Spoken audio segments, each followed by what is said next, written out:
What is up, you all? We're back with another Final Destination Bloodlines video. Before we get into it, definitely smash the like button because it definitely helps, and make sure you're subscribed to the channel. So we just got a TV spot for Final Destination Bloodlines. It's not too long, but we do get a lot out of it. Kicking it off, basically getting into what we saw William Bludworth, the man himself, Tony Todd, say.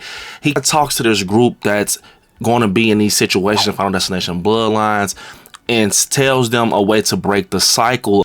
By killing, if you take a life, you get the time that person had left. Of everything that they're going through, and he says in order to do that you have to kill someone, and if you complete that you get the life they had left put on to you. Now, one thing I think that's very interesting about this is that he actually said he had two ways to do it, but they cut off what William Bludworth said. So I immediately think about, you know, Final Destination 2 with Kimberly and what she tried to do with that van and everything when she drove out into the water, almost like she's trying to resuscitate herself. That kind of gives me like Flatliner vibes. That's one of my favorite movies, got Keith Sutherland in it, and it's kind of like you're cheating death. I was kind of showing that your heart is stopping and you're no longer alive, but you actually bring yourself back to life and you activate again. So it makes a lot of sense about everything what he's saying, because when it comes to William Bludworth, it's a crazy theory out there that he's actually not a real person.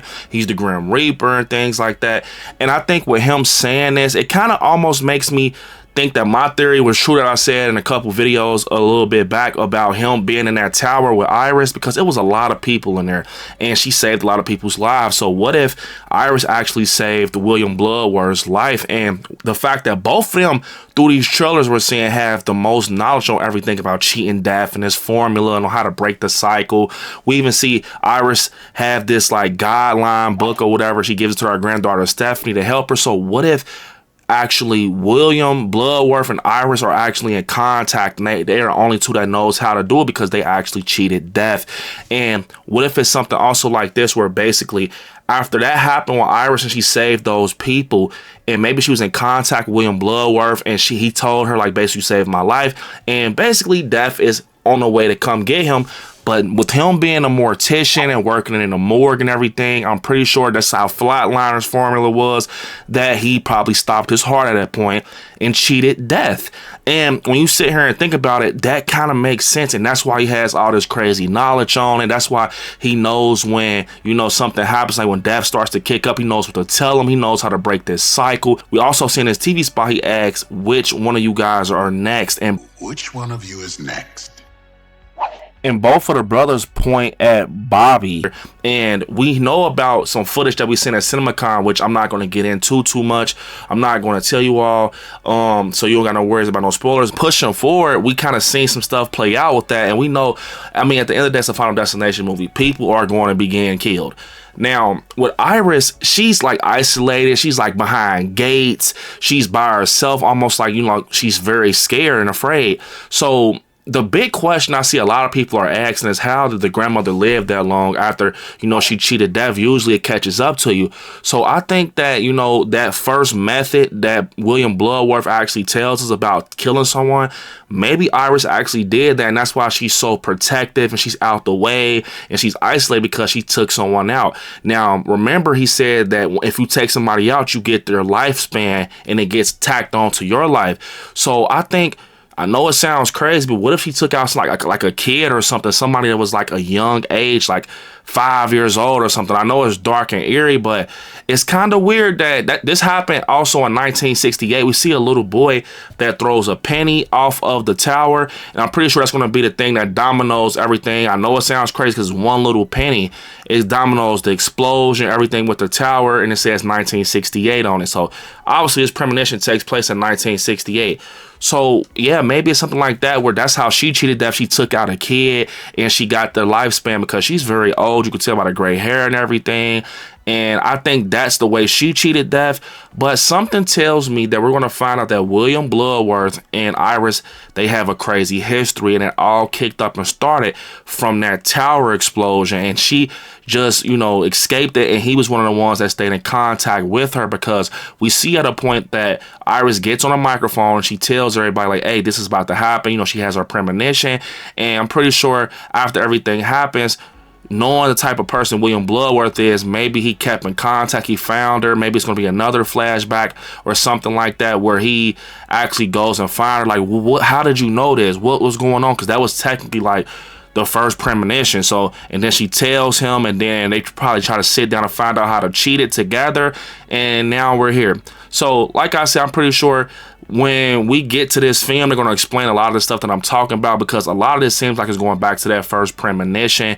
And I do think that Stephanie's going to have a premonition also. If you look closely at that barbecue scene, she's like looking around, that's going to be her premonition. I think her seeing how everybody actually is going to get took out that's at that barbecue with the lawnmower and things like that. But I can be wrong. I could be wrong. I definitely think she's going to get one.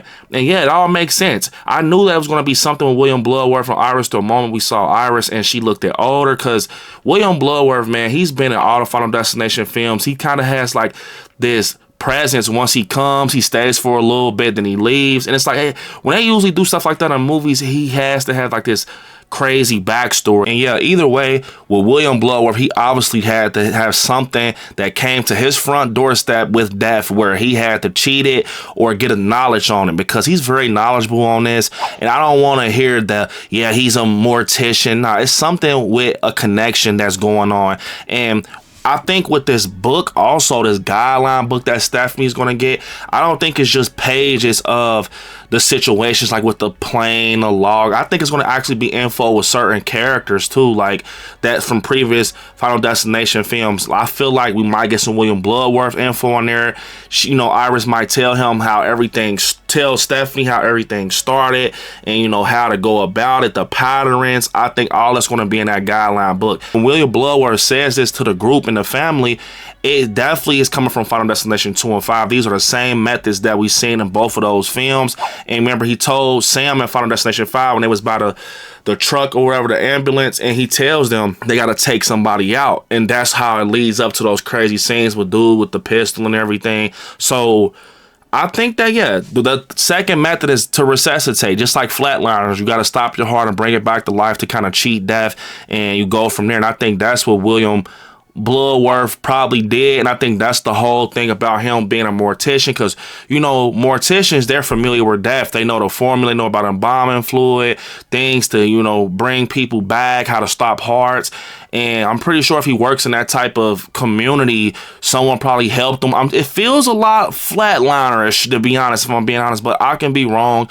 But yeah, man, I cannot wait to see this film overall. I think this is going to be one of the best films of 2025. And it's going to be crazy, man. I love that it's connected everything. And we also heard about this scene basically with Bobby and Eric. They're in his hospital, and we hear about Bobby, to be exact. Basically, he eats a peanut butter cup because he's allergic to peanut butters and have allergic reaction. And that kind of makes me think, what if he's trying to like force it and resuscitate, because he heard about what basically you got to do to break the cycle because of William Bloodworth told him that. So he knows he's allergic to something, so he tries to force it and see if that helps the situation, and he get brought back to life. And that's why this scene is taking place in the hospital, because that method could work if they do it right, just like in Flatliners. You stop the heart, bring them back to life, and you cheat death.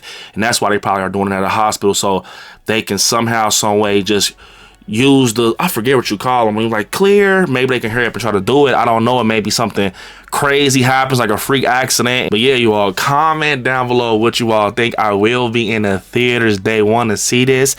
Unfortunately, this is the end of the video. I want y'all to hit me up on all my social medias at ILIKESCARY, and I'm gonna see y'all in the next one. Peace.